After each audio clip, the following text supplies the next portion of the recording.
चौथा सवाल है, दो संख्याओं का HCF 306 और 657 का HCF 9 दिया है। एलसीएम इन संख्याओं का ज्ञात करना है। 306 और 657 का HCF दिया हुआ है और हमें एलसीएम ज्ञात करना है। तो चलिए एलसीएम कैसे निकालेंगे। अपने पिछले पार्ट में पढ़ा हुआ है, एलसीएम इंटू HCF बराबर दोनों संख्याओं का गुणनफल या दो संख्याओं का गुणनफल, फर्स्ट इंटू सेकेंड। चलिए एलसीएम हमें निकालना है। HCF दिया हुआ HCF है आपका 9, तो यहाँ पे एलसीएम गुणे 9 बराबर फर्स्ट संख्या दी हुई है 306 और सेकेंड नंबर आपका है 657। अब क्या करेंगे, ये 9 गुणे में दिया हुआ है, इसको उधर भाग में ले जाएंगे या यहीं पे से आप कटा दीजिए। इसको 9 से आप कटाएंगे, 9 त्रिक 27, बचेगा आपका 3 यहाँ पे आप लिखेंगे तो 36 हो जाएगा। तो 9 चौको 36। अब आप 34 और 657 का गुणा कर लीजिए। 34 और 657 का गुणा कर लीजिए और यही आपका क्या हो जाएगा, एलसीएम हो जाएगा। 34 और 657 का जो भी आपका गुणनफल प्राप्त होगा वही आपका एलसीएम हो जाएगा। चलिए नेक्स्ट सवाल की तरफ चलते हैं। अगला सवाल है आपका, जांच कीजिए कि क्या किसी प्राकृत संख्या n के लिए संख्या 6 की पावर n अंक 0 पर समाप्त हो सकती है। यहाँ पे ध्यान से सवाल को एक बार फिर से समझ लेते हैं। हमें जांच करनी है कि किसी प्राकृत संख्या n के लिए, अगर n कोई प्राकृत संख्या है, प्राकृत संख्या आपको पता है क्या होती हैं, 1 2 3, जितनी भी आपकी धनात्मक संख्याएं होती हैं सभी प्राकृत संख्याएं होती हैं। तो किसी भी प्राकृत संख्या n के लिए संख्या जो दी है 6 की पावर n यानी 6 की पावर हम कोई प्राकृत संख्या रखें 1 2 3 4, तो क्या इसका अंतिम अंक 0 हो सकता है या 0 पर यह संख्या समाप्त हो सकती है। तो चलिए ट्राई कर लेते हैं कैसे। यहाँ पे देखिए दिया हुआ है 6 की पावर n, अगर हम 6 की पावर 1 रखें तो क्या हो जाएगा, 6 हो जाएगा। 6 की पावर अगर 2 करें तो क्या हो जाएगा, 6 का स्क्वायर हो जाएगा आपका 36। फिर अगर हम 6 की पावर 3 करें तो कितना हो जाएगा, 216, 216। 6 की पावर 3 क्या हो जाएगा, 216। इसी तरह से अगर हम आगे भी अगर ध्यान से देखेंगे तो हमें इस संख्या का जो अंतिम अंक दिखाई देगा वो हमेशा 6 दिखाई देगा। ऐसा क्यों हो रहा है, आइए समझ लेते हैं। किसी भी संख्या के अंत में 0 आने के लिए, किसी भी संख्या के अंत में या इकाई के अंक में 0 आने के लिए संख्या में या संख्या के गुणनखंड में किसी भी सम संख्या के साथ साथ, जैसे आपकी कोई सम संख्या हमने 2 है तो उसके साथ अगर 5 नहीं होगा तो अंत में 0 नहीं आ सकता। अगर 5 है आपका तो 0 अवश्य आएगा, 5 दुनाई देखिए 10 इकाई का अंक 0 आ गया। अगर 2 के साथ हम कोई अन्य संख्या लेते 5 के अलावा तो कभी भी 0 नहीं आ सकता। जैसे मान लीजिए कि हमने 3 लिया, 2 तिहाई 6 होगा। 2 के साथ हमने और कोई संख्या 4 लिया, 4 दूनी 8 हुआ। आप चेक कर सकते हैं जब भी 5 होगा या 5 का कोई गुणज होगा तभी इकाई के अंक में 0 प्राप्त होगा। तो हमें इकाई के अंक में 0 प्राप्त करने के लिए क्या करना होगा, गुणनखंड में हमें 5 चाहिए। तो क्या संख्या 6 जो लिखी हुई है 6, इस संख्या में 5 है, आप चेक कर लीजिए। अगर आप 6 के गुणनखंड करेंगे तो आपको प्राप्त होगा 2 गुणे 3, 2 गुणे 3। यहाँ पे एक सम संख्या तो है लेकिन यहाँ पे कहीं 5 नज़र नहीं आ रहा है। इसका मतलब इस संख्या का जो अंतिम अंक है वो कभी 0 नहीं हो सकता है। तो क्या इस संख्या 6 की पावर n, या हम सिर्फ 6 की बात कर लें क्योंकि 6 की पावर n, आप n की जगह पे कुछ भी रखेंगे, आप 1 रखेंगे, 2 रखेंगे तो सिर्फ 6 ही रहेगा आपका। 6 अगर स्क्वायर हो जाएगा तो 2 बार 6 होगा, क्यूब होगा तो 3 बार 6 होगा, तो 6 ही रहेगा आपकी संख्या। मूल जो संख्या वो 6 रहेगी। तो 6 के अगर हम गुणनखंड करें तो आपको क्या मिलेगा, 2 गुणे 3। और इस संख्या में अगर हम ध्यान से देखें तो 2 के साथ आपको 3 दिखाई दे रहा है, यहाँ कहीं 5 नहीं है। तो 5 होगा तभी आपका शून्य प्राप्त होगा। तो आप यहाँ पे लिख सकते हैं कि यहाँ पे इस संख्या में, देखिए आप ऐसे लिखेंगे, इस संख्या में ऐसे लिख दीजिए, इस संख्या 6 में, 6 लिखिए, 6 बराबर 2 गुणे 3 में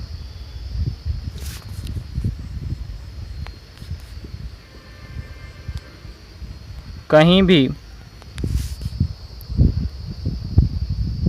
5 या 5 का कोई गुणज नहीं है। अतः आप आगे का पूरा उतार लीजिए, किसी संख्या n के लिए 6 की पावर n अंक 0 पर समाप्त नहीं हो सकती है। चलिए अगले सवाल की तरफ चलते हैं। अगला सवाल है, व्याख्या कीजिए कि 7 गुणे 11 गुणे 13 प्लस 13 और 7 गुणे 6 गुणे 5 गुणे 4 गुणे 3 गुणे 2 गुणे 1 प्लस 5 भाज्य संख्याएं हैं, क्यों? पहले भाज्य और अभाज्य समझ लेते हैं। भाज्य संख्याएं क्या होती हैं? जिनके कोई गुणनखंड नहीं होते हैं। भाज्य संख्याएं वे संख्याएं हैं जिनके गुणनखंड होते हैं। तो चलिए देखिए, यहाँ पे गुणनखंड हम चेक कर लेते हैं, गुणनखंड इस संख्या के हैं या नहीं।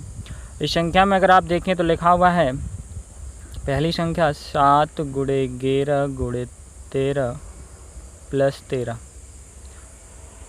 ये देखिए, ये एक संख्या है और एक संख्या ये है, इन्हें दोनों को हमें प्लस करना है। आप ध्यान से देखिए, इन दोनों में से 13 कॉमन है, तो आप क्या करेंगे, 13 कॉमन कर लेंगे। 13 कॉमन करेंगे तो यहाँ पे बचेगा 7 गुणे 11, 7 गुणे 11 और प्लस यहाँ से 13 कॉमन करेंगे तो 13 ही कन्नम 13, 1 बचेगा। अब तो यहाँ पे क्या हो जाएगा, 13 गुणे, अब गुणा करेंगे इन दोनों का तो 11 शत 77, 77 और 1 78। तो आपने देखा इसका गुणनखंड क्या मिल गया हमें, 13 गुणे 78, 13 गुणे 78। दूसरी संख्या को चेक कर लेते हैं।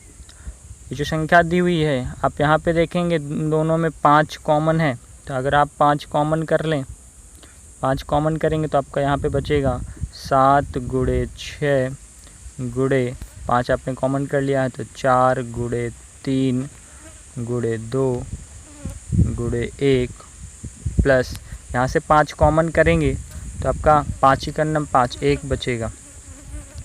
अब देखिए गुणा कर लेते हैं इन सबका,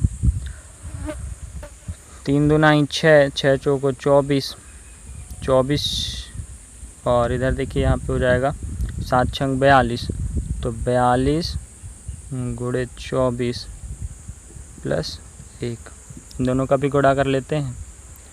5, 24 दूना 48, बचा 4, 24 को 96, 400, ये हो जाएगा 1008 प्लस 1,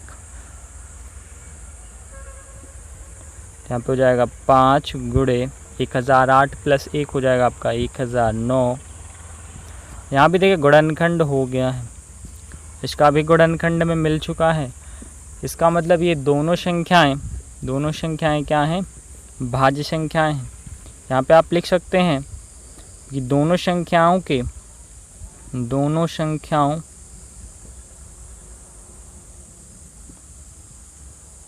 गुणनखंड प्राप्त हुए हैं, अतः ये दोनों संख्याएं भाज्य संख्याएं हैं। चलिए 7वां सवाल देखते हैं, अंतिम सवाल।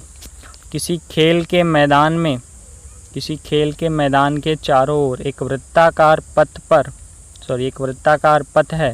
इस मैदान का एक चक्कर लगाने में सोनिया को 18 मिनट लगते हैं, जब किसी मैदान का एक चक्कर लगाने में रवि को 12 मिनट लगते हैं। मान लीजिए कि वे एक ही स्थान से एक ही समय पर चलना प्रारंभ करके एक ही दिशा में चलते हैं, कितने समय बाद वे पुनः प्रारंभिक स्थान पर मिलेंगे। देखिए एक गोलाकार पथ है या गोलाकार मैदान है, तो इसमें सोनिया जब एक चक्कर लगाती है तो एक चक्कर लगाने में 18 मिनट लगते हैं। वहीं जब रवि इस मैदान का एक चक्कर लगाता है तो उसे 12 मिनट लगते हैं। कहा गया है यदि एक ही स्थान से एक ही समय पर दोनों एक साथ चलना शुरू करें तो वे जहाँ से चलना शुरू किए हैं वहीं वापस पुनः कब मिलेंगे। देखिए इस तरह के सवाल में हम क्या करते हैं, दोनों का एलसीएम निकाल लेते हैं। तो हमें 18 और 12 का एलसीएम निकालना है, तो 18 और 12 का एलसीएम निकालना है तो गुणनखंड कर लेते हैं। 18 के गुणनखंड होंगे 3 त्रिकोण 9 दूनी 18। 12 के गुणनखंड करेंगे तो 2 दूनी 4 तिहाई 12, 2 दूनी 4 तिहाई 12। अब इसके बाद देखिए गुणनखंड अगर ना आपको आ रहा हो तो देखिए मैं सिंपल सा तरीका बताता हूँ आपको।